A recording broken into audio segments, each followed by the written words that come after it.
This is Alter Ego Comics TV for the week of June 22nd. We'll kick things off with some items from the news over the past week that you may or may not be aware of. DC announced a few weeks ago that they're relaunching or they're creating the new DC universe the first week of September, last Wednesday in August. That makes sense. Yes, there are two DC issues shipping the last week of August.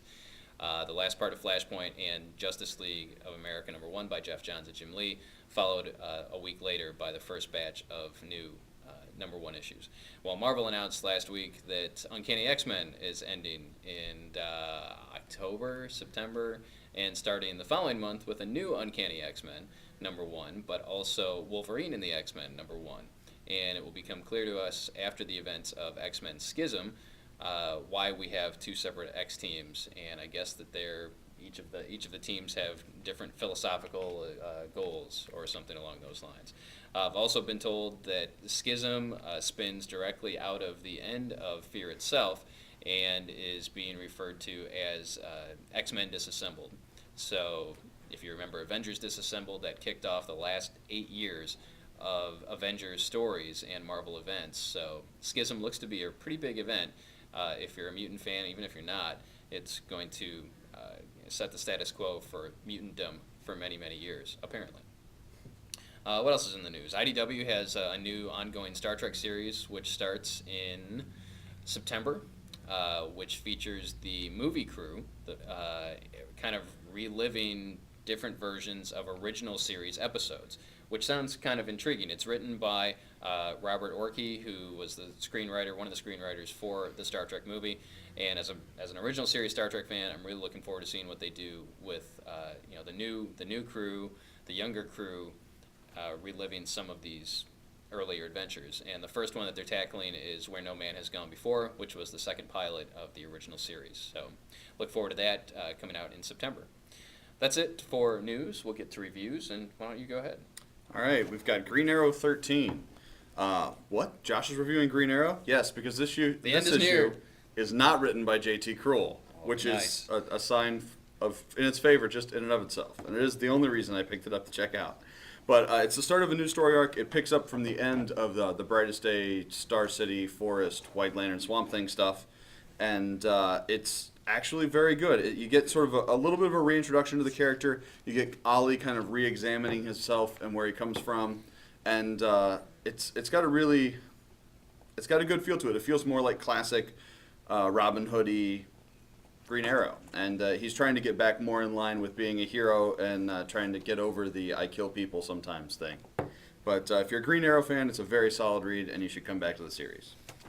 Ultimate Spider-Man issue 160, the final issue. This is it. The death of Spider-Man does occur in this issue. That's why it's polybagged. But, we had to read a copy, so this one is not polybagged. But this is the end of the storyline that's been building since March. It should be no big surprise with the death of Spider-Man across the masthead here, and if you've seen any media coverage in the last 24 hours or since Tuesday, Spider-Man really does die in this issue. So, Ultimate Spider-Man fans, you want to check it out. There is going to be a follow-up called Ultimate Comics Fallout, which looks like it focuses on the Ultimate Universe and how they're dealing with the death of Spider-Man, probably most importantly Aunt May, Mary Jane, Gwen, and his friends. But again, a solid wrap-up to what has been an excellent run by Brian Michael Bendis, and to have Mark Bagley, the original artist on the series, back for the end of the series was nice too. Superman 712. We're taking a month off from the Grounded storyline to pick up what they're calling a lost tale. I don't know if it was actually written in the past or if it's just set in the past.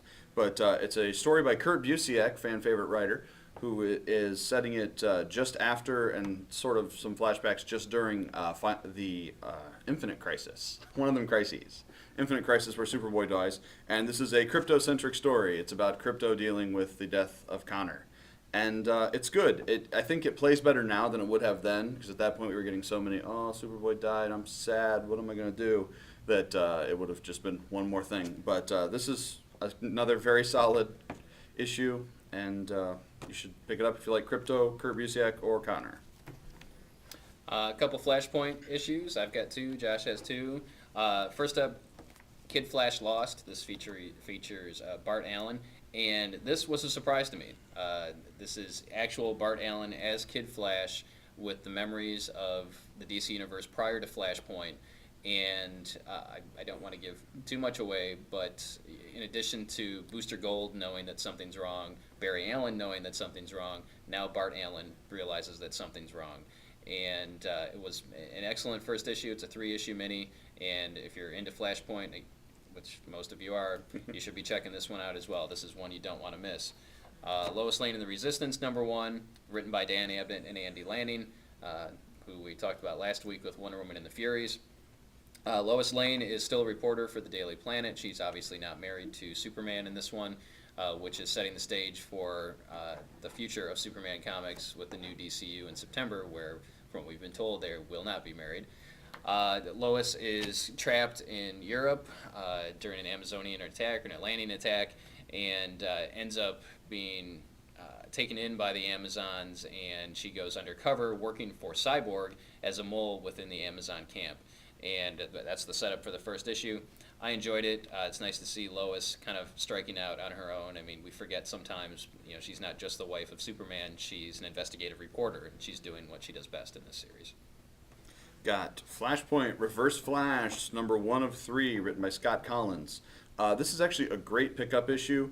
I'm not a huge Reverse Flash fan, but this accomplished actually 2 things. First, it kind of helps us see where Flashpoint came from, because obviously everything at this point is pointing to it being caused by the Reverse Flash.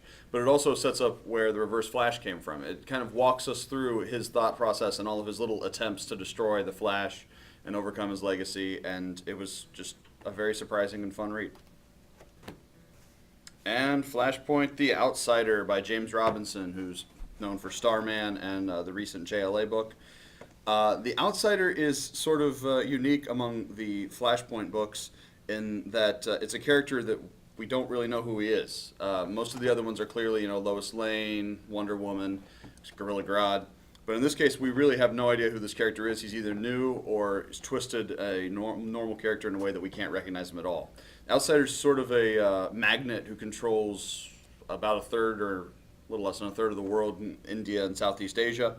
And this gives us both his origin, and it sets up when we saw him in Flashpoint 1 talking with the heroes in Cyborg and trying to form the Resistance. And it was a good pickup. If you like Robinson's storytelling, this is very much in his style with the dialogue, and it's a good read and another strong Flashpoint book. Batman Gates of Gotham, issue #2. No surprise, I continue to enjoy this series. Plotted by Scott Snyder, written by Kyle Higgins, and it focuses on the past of Gotham and a present plot to destroy elements of Gotham.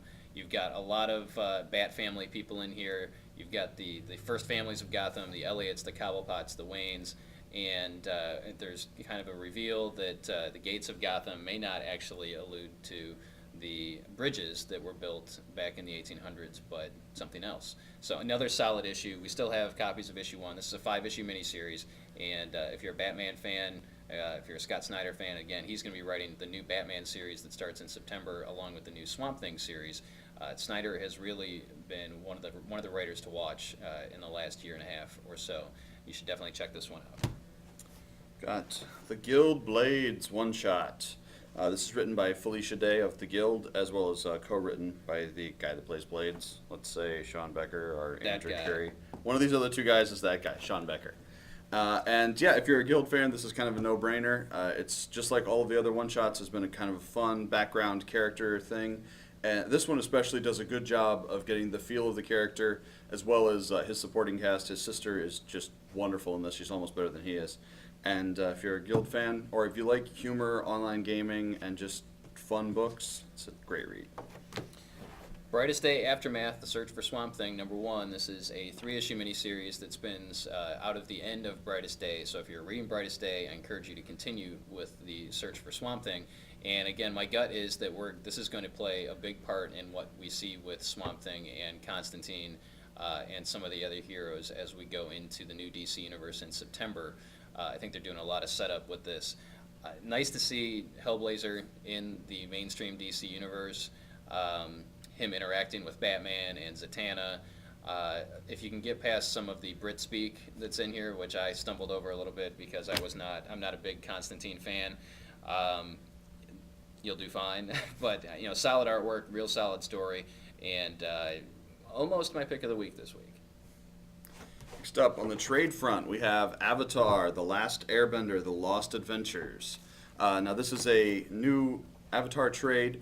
It collects stuff that you saw in the Avatar magazines, also came in some of the mini comics they collected with the DVDs, as well as new content that's never been published before. So this is, to the best of my knowledge, the first graphic novel they've done of the Avatar stuff.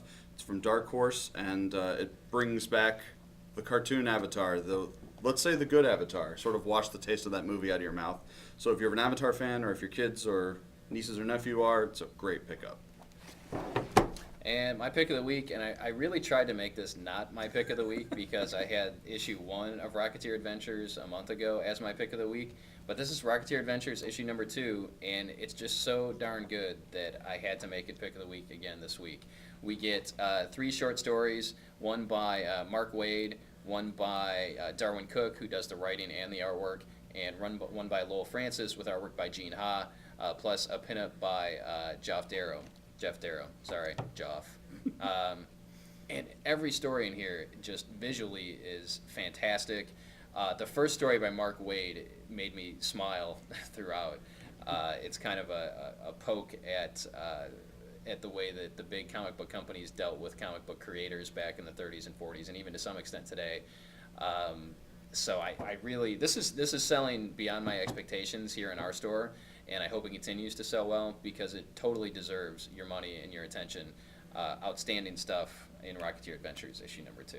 Yeah, I was a little tepid on the first issue, but the second issue was much better. But you know what was even better than that? It's my pick of the week, Mystery Men. And again, I tried to find another book that I liked better than Mystery Men this week because I also picked the first issue of Mystery Men a couple weeks ago, but I couldn't because it was awesome.